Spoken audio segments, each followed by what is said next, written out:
Hi, I'm Jack Scorer, I'm Anthony Deer. and this is Unit 49 Task 2. I'm going to be teaching amp the piano. This is the second lesson, and it's going to be on chord construction. So, what do you know about perhaps making a chord on the piano? What would you say was your knowledge?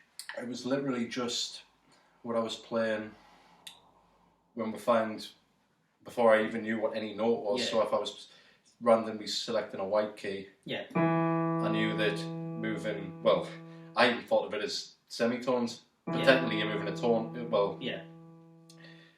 well, So particular whatever it notes, is, leaving a white key space in between. So it's like Yeah, 1, 3, 5. That's the only sort of chord I knew, but I didn't even know what sort of chord it was. Yeah. That would work for, for example, if you just use that approach of like, put like a space of, like basically if you had a white key space, white key space, white key. Yeah. That would work for like C major, because you would get like all 7 chords that would go in that key, so you got. They all fit in the C major scale, because you've got C major, D minor, E minor, F major, G major, A minor, B diminished, and C major again. So depending on the uses of the sharps and flats within the scales, depending on the shapes you use to make the chords. But the shapes, the intervals between the notes is like what determines what the notes are. But so basically, if you want a major chord, there's a formula, and it's easy to remember these formulas because you just got to think of, for a major scale, you've got to think 4 and 3. So you go root 2, 3, like 1, 2, 3, 4, and you have the major third, and then to get your fifth, you just go 1, 2, 3. So 4 and 3. So that note there, Yeah, that's a good. That's for a C major chord. is a C. Yeah, it's a D there, yeah, in the middle. Yeah. So that in C is C major. Yeah. Well, that is a C major. But chord. it's that works for this in this key to make the major chord. In any key that uses, in any context you will use this chord, it will be a C major chord basically. Okay. Because you've got the root, major third, and your fifth, and you were saying before how for some like the white keys, it was easy to find the fifths. Yeah. I mean, and to be honest, all you have to do is count up like 5 notes in whatever key you're in. So, for example, C major is quite easy. So C, D, E, F, G, which is 5. You got your fifth, and so that'd be quite easy to find. And then for just finding the third, it can just be as simple as remembering semitones. So 4, 1, 2, 3, 4, and then 3 more up for the root again. If you were to find the root. So this is an example of me knowing that is a chord. Yeah, it's a major chord. But not even thinking about whether it's a major chord. Not even thinking about these being semitones. Yes. Yeah. But now, so if that's C, that's a C major. So is that a D? That's a D minor chord. Now that's right. So this is where it'll get confusing. So you can identify the fifth here between D and A. That's your fifth. That's a perfect fifth, basically what it's called. So it's the other way around for a minor chord. It's 3 and 4. So you go D, 1, 2, 3 to the F, 1, 2, 3, 4. Because those 4 and 3 add up to 7. Because in between the fifth there are 7 notes. You go 1, 2, 3, 4, 5, 6, 7. That's a way to remember things. So in a triad. It's back to C. Yeah. C major. C major. So if I wanted to just learn this shape, for example, I can learn chords going up and down. So I can go from C. C major, yes. C. Yeah. Right. Okay. So D minor. Now this is an E minor because it's using the 3, 1, 2, 3, and then the 4. Right. So that's an E minor. Could you play the next chord in the key for me? And what would that be? F. F. Major. Yep. Because it's 4, 3, 4, 1, 2, 3. F. Now the next chord. G. Minor. It's major. Major. So 1, 2, 3, 4, 1, 2, 3. What about the next chord? A minor. Yep. I can hear that was an A minor. Yeah, because there is a thing with like major and minor chords. You can tell that's happy. That's sad. is just by using your ear, you can tell that the difference between them. So A No. minor, and now this chord. What would you say that is? Are we up another into A? Because if you just play for example, if you just like you're saying, just taking this shape. So that was A minor. Oh, right. Okay. So So you start on the B, and you got the same notes, the same sort of shape of your hand. B major. No, this is a B diminished, which is the seventh chord in every major scale. So the formula for a diminished chord is basically it's 2 minor thirds, and a minor third is 3 semitones. So you got the root 1, 2, 3, and then another 3, 1, 2, 3. You have a diminished chord. Okay. So that's how you get that really sort of. So how would you play like a B or a B minor? So a B minor, which is what we would have to introduce an F sharp, because using semitones to find the formula of these chords. So if you wanted the B minor, you remember the formula 3, 4. So you've got B 1, 2, 3, 1, 2, 3, 4. So 1, 3, 4 is all the minor chord shapes. Is that correct? No, the minor chord formula is 3 and 4, going from the root. 1, 2, 3, 1, 2, 3, 4. Yeah. 3 and 4, and then 4 and 4 and 3 for the major chord. So if you would just move that one more, so close. That's a B major chord because it's B 1, 2, 3, 4, 1, 2, 3. That's a B major chord. So if I try if I just go to the D. The D, yeah, okay. Which so I'm in the middle of the keyboard, just so I don't know where this is. So if how would you make a D major chord out of that then? Do you remember what the D? So if you tell us the formulas, just something fit. So it's 4 and 3. If you remember that. So 1, 2, 3. Yep. 4. Sorry. So you go from the note. You start counting after you. Oh, right. Okay. So D. Yeah. 1, 2, 3, 4. So you've got an F sharp now. And then how would you find the fifth? If you were counting from that F sharp. So is this? It's 4. That's the 4. So this is D minor. This is D major. D major, which is 1, 4, and then 3. 1, 2, 3. Yeah. So you've now got a D major triad. Right. So that sounds nice and happy. As opposed to Okay. if you were to play a D minor. So if I'm wanting to do the minor, right. So this is my first aha moment. So so from dropping this one down a semitone, yep. You get the minor. I'm going from major to minor. Which is why right? because you're often finding songs where they'll sound happy, they'll sound sad. So the major and minor thirds are only a semitone away from each other. So dropping down from the black key down to the white key underneath is the difference between them in the or just minor a semitone, to the or just a semitone, because in some keys, loads of black and white keys. White notes are going to be used. It's just how you remember. So, but now that I know that this going to this is a semitone difference. Yep. The notes that I'm making either side of that won't change. That if you were to if you wanted to change the value of a chord, say if this was if I'm just going from simple major to minor. Major to minor. So for example, this C sharp or C sharp or C. So the third of a chord using those two notes, if it was a major or minor, would be A. So you've got A, 1, 2, 3, 4, C sharp, 1, 2, 3. That's an A major, and then all you have to do is drop it to minor. Okay, so essentially, the shape I had, bouncing between that and that. Mm-hmm. Right.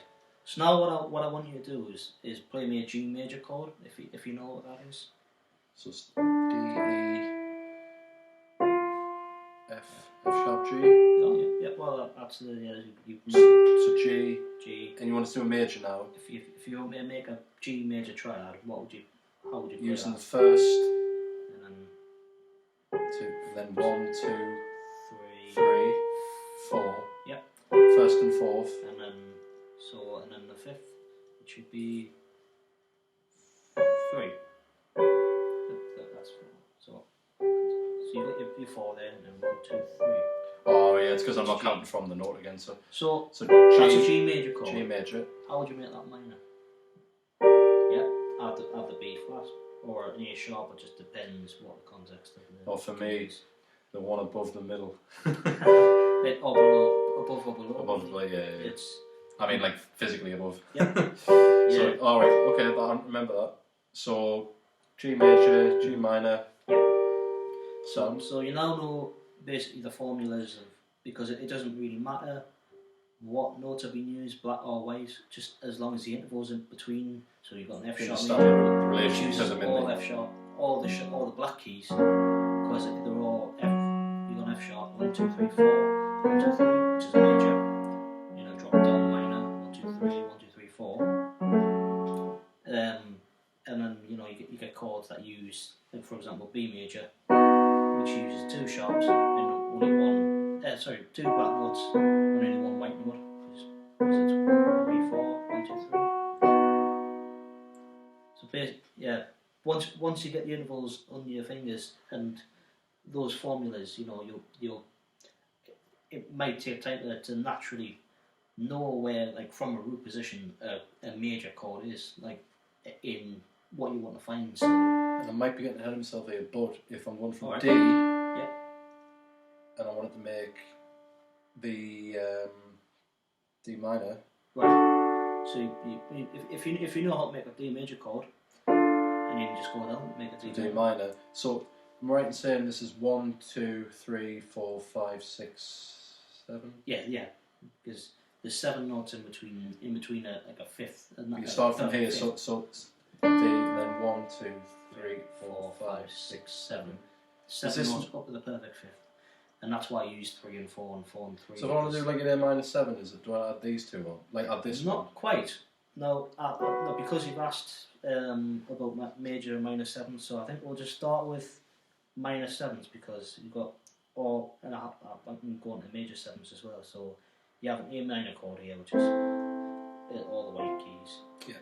A minor 7 will also still be using all white keys, because a minor 7 is a minor chord with another minor third stacked upon it, and a third is only 3 semitones. Right, so you're not like subtracting any notes, you're just adding on the 7th note of the scale. You're adding on another note, which is why it's called a chord extension. So 1, 2, 3.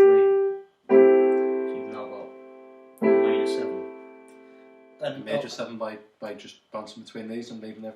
Not quite, but a way to remember where the note that makes it the minor 7 is to go to the root and go 2 semitones down, which is the G, which is you put on top here. So find the next octave up for the G.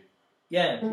Well, you could do or just go down from the root 2 semitones and put that an octave above you've already got an A minor chord. So for a major 7, it's a bit different. So you know you've got your 4, 3, and now you just add another 4 on top, which is a major 7. So 1, 2, 3, 4.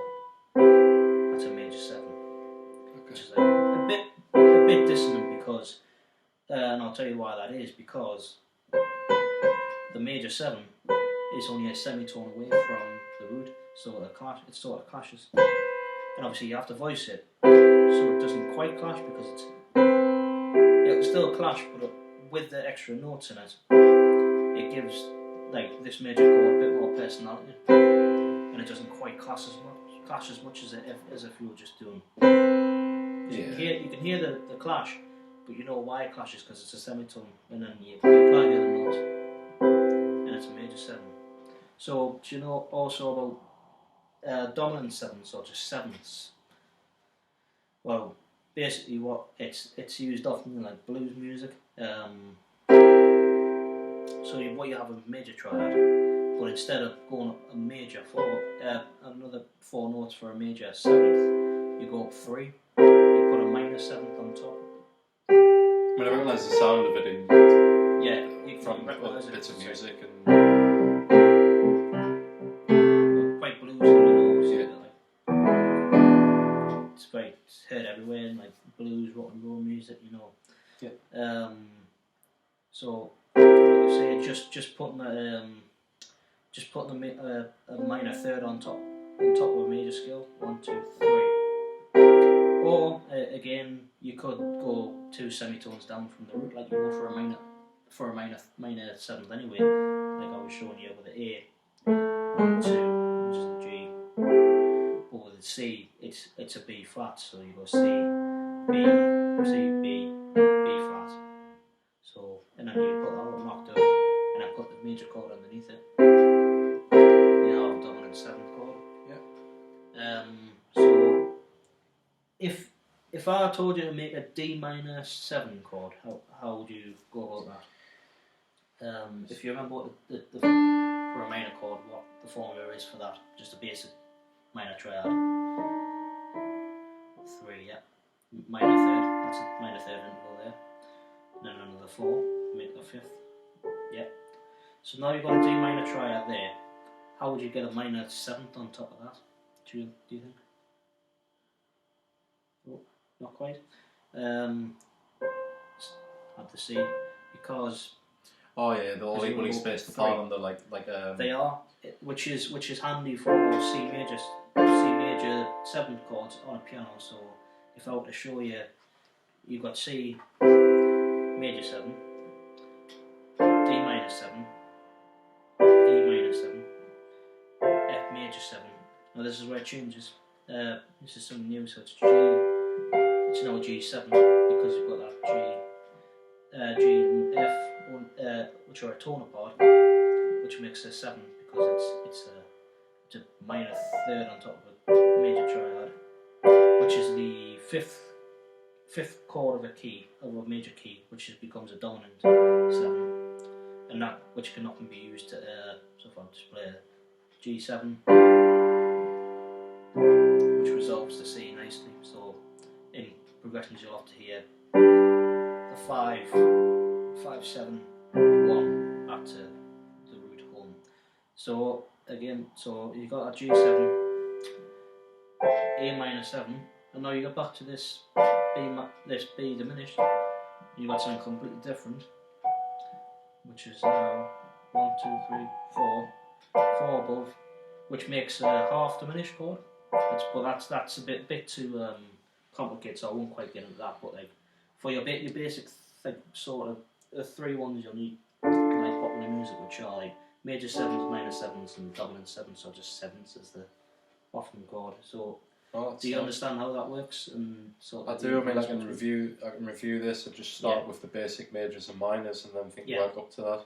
But I understand the theory behind it better than I thought it would, because it's the way everything's laid out. It does make sense. Mm-hmm. Yeah, that's it's less intimidating than I thought. Yeah, because it's only about counting between the notes, and if you were to if you just wanted to apply yourself a bit more to piano playing, you wanted to know where the chords are, it's just if you just remember those intervals, those formulas in between the notes, the semitones, and just quickly just mention those again, just so I've got this at the end of the video. So a major is the first. It's 4 and 3 semitones. 1, 4, and 3. Well, that would perhaps be the fingering. So 1, 3, and 5.